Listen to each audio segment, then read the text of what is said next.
Hey, this is Ina, and these are my reflections on September 11th. Now, you've probably heard it all, you've seen it all, and if you're tuning into this, I thank you because the media has been deluged with all sorts of reports, remembrances, a lot of it lacking any depth or any substance on September 11th. And this is just kind of what I thought, what I felt. Now, any of these events, these huge events like September 11th, or if you're much older, say Pearl Harbor or the assassination of JFK, you remember where you were, what you thought when you heard the news. I remember, and I was still in school, and bef- and it led to a deepening change in my thinking. And before September 11th, I treated radicalism, which I consider myself again a radical politically, almost as a pastime, a hobby. I dabbled in it, but it was almost something unconnected with life. I didn't really, take it overly seriously. Well, after September 11th, what happens?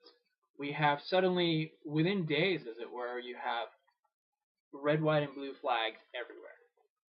Everywhere.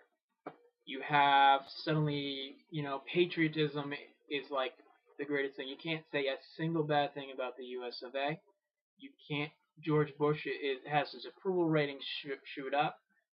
Politically savvy people I know were just rallying to the flag, rallying to the institutions of government, and nationalism was just on the rise. And suddenly, like Muslims I'd gone to school with were being looked at suspiciously.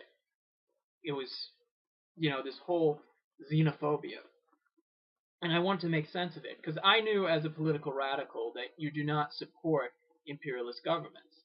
And despite my unsophisticated analysis, I knew that's what the United States was before September 11th. And what happened after September 11th only confirmed it.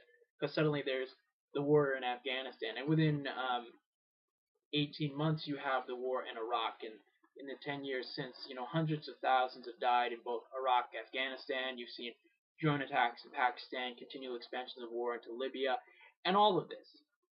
And suddenly, supposedly, they hate us for our freedom. We're diverse and tolerant. Well, as you explore I wanted to have a bigger picture about what was going on. What is imperialism? What is the U.S. role in this? And this was in the months and years after September 11th. I learned about the history. And you know what? The U.S. doesn't bring freedom to the world. That's just an outright crock of crap.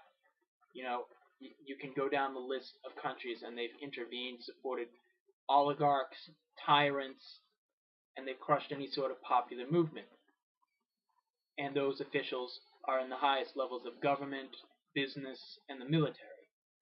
People like Henry Kissinger, who was instrumental in the overthrow of the democratically elected government of Salvador Allende in Chile on September 11th, 1973. And the U.S. didn't like the idea that Chile was showing a more peaceful road to socialism and were nationalizing U.S. companies and God forbid giving a better way of life to the population there. And the coup happens in '73. Fascism is in Chile for the next decade and a half, and people like Kissinger, they're never going to see the inside of a courtroom.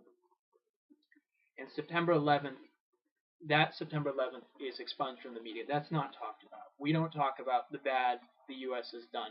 And it's not some aberration. It's not some exception to the general good behavior of the U.S. It's intrinsic into the system which protects elite and privilege around the world and maintains the basic system of capitalism. That is what U.S. imperialism is, and that's what I've come to understand. And nothing in the 10 years since has changed my mind. Their continual behavior, the continual reinforcement of the rich, the turning of national tragedies into cries for war. A slogan on the anti-war movement that started to pick up after September 11th is our grief is not a cry for war, but suddenly that's what it was. The grief, genuine grief of suffering people was turned into a cry for war and revenge to launch bombs and missiles and soldiers into Afghanistan, Iraq, and wherever you think about around the world. So so what can I say in conclusion to my thoughts on September 11th? Well, Yes, September 11th was a tragedy, but don't let that tragedy blind you to the other evils and wrongs in the world. So, until next time.